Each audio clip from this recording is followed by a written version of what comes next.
How's it, everyone? I thought I'd do a quick update video on just like some of the stuff I've been fiddling with in the last month or so. I have been shooting with a GoPro Fusion, and I decided to kind of take a month-long experiment at shooting exclusively with the Fusion. For those of you who don't know, the Fusion is a 360 camera, so it's got a lens on either side. It's got this cool grip, so it kind of kicks out into a tripod stand, so you can kind of stand it. But at the same time, if you twist it and extend it, it kind of has a cool selfie stick thing that kind of pulls out. It makes it a really versatile camera for a number of reasons. For starters, what I really like about it is just like if you're walking around, it kicks out quite comfortably as sort of a selfie camera with a little bit of length to it. But more than that, it kind of just, it gets out of your way as a camera. It doesn't, because it's recording everything all the time, it like legit just gets out of your way. Like there's no drama in terms of like making sure you get the shot.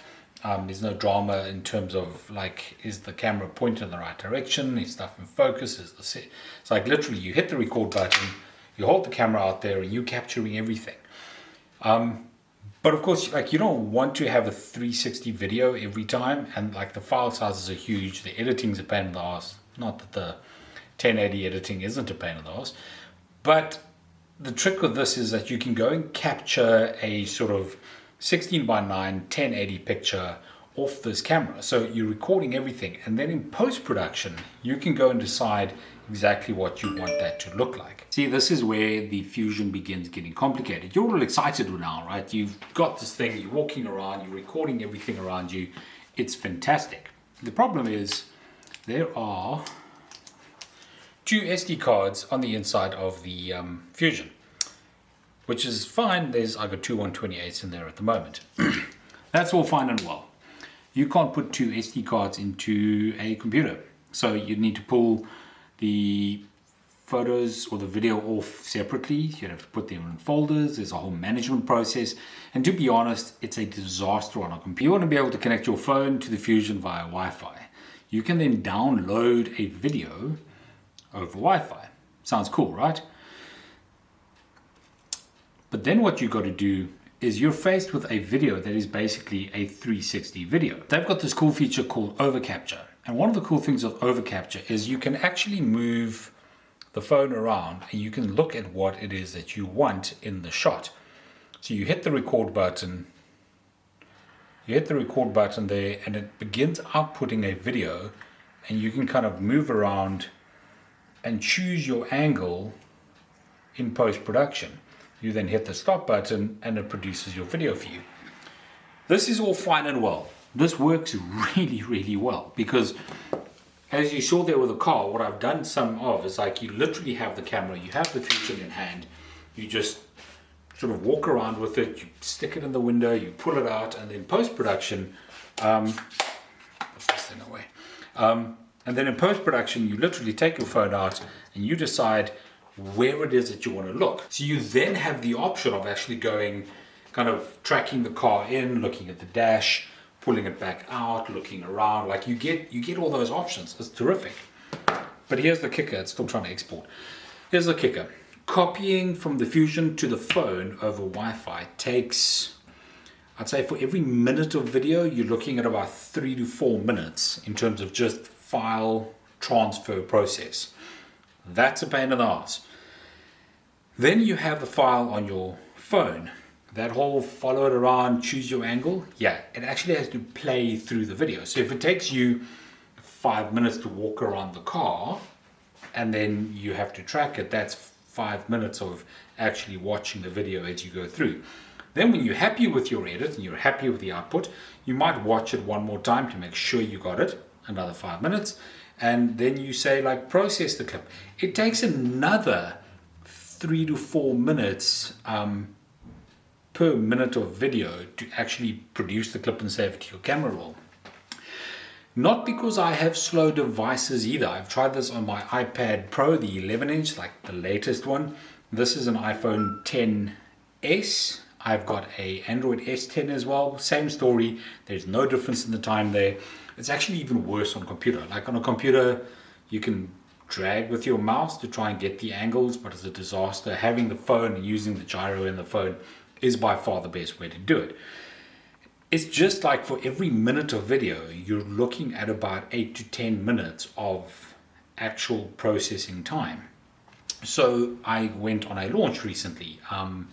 If you have a look down the videos, I'll link it in the description below. I went to the Peugeot 5008 launch. Only the Fusion with me. Spent the entire day filming. Like, I can talk to the camera. The audio on the Fusion is spectacular.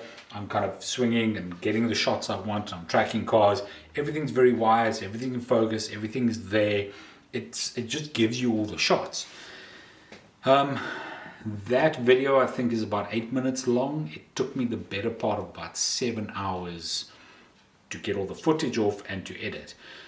So it's not really practical to use that as kind of a day-to-day video camera.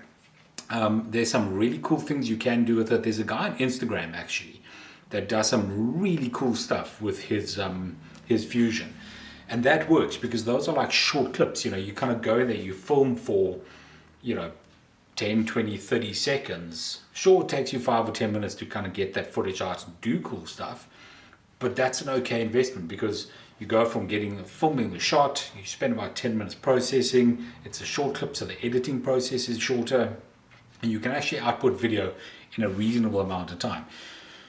Using this thing as a day-to-day camera is a colossal pain in the arse, but I love it to bits. I absolutely love my Fusion. They've just launched the new GoPro Hero Max or GoPro Max, which is basically the Fusion 2.0, but it's got a third camera. It does the kind of normal one-directional GoPro video as well as capturing all the 3D stuff. The only complaint beyond like all the drama of actually trying to get the video off, the only other complaint I would have about the Fusion is that there's an issue with the stitch. So obviously you've got a lens on that side and you've got a lens on that side. So this area here is kind of where the stitching happens. And if you look at some of the 360 video, actually even if you look at some of the outputted video, you'll see like there's a slight mismatch in terms of lining up the video. It's version 1. It's the first one they've made. I'm going to hope that the Max is better at that. I will probably be getting a Max. They're due here in South Africa at the end of the month. I'll probably get a Max at that point. Hopefully the processing is quicker. Hopefully the Wi-Fi is better. Hopefully all this kind of stuff happens quicker. The video formats are easier to work with. But by and large, the Fusion is probably the coolest camera that I've used. Simply because as a filmmaker or as somebody who makes videos, you don't want the equipment to get in your way. You don't want to be in a shot where like you missed the shot because, well, the camera was wrong or you didn't have it out or wasn't in focus, was the wrong setting, you weren't pointing in the right direction. The beauty of this thing is literally you just swing it out and like you're capturing everything all the time. It's pretty spanky actually, and I'll keep using it. Maybe not for everything all the time. But it's definitely, besides having a mirrorless camera, which I'm actually going to start using henceforth to to do my dailies or to do all my video work with, I'm still going to keep the Fusion in the bag. There just are shots, there are times when like I have to be busy, like part of the work, like if we're making a video about doing an install or something and I need to climb on a roof, like I can't take the mirrorless on the roof. I can't climb a ladder and try and like get it's going to be a disaster. You can drop the camera, you can drop yourself, you can, like, chaos. That thing's useful. You just climb and afterwards you can get the shot. So there are definitely environments where that is really handy. What you want to avoid with the Fusion though is having to get like 5 or 10 minute clips. That's where it becomes like just a colossal pain in the ass. If ever you get a chance to play with the Fusion, do it. It's a bit of work, but it's totally worth it.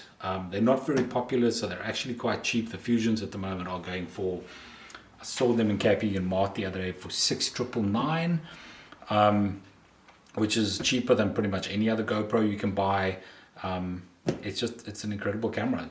It's a hard work. It's a real commitment to get the video off. I think as a result, people are just not wild about them. But if you really want shots and kind of really want to get in there, the Fusion's the way to go.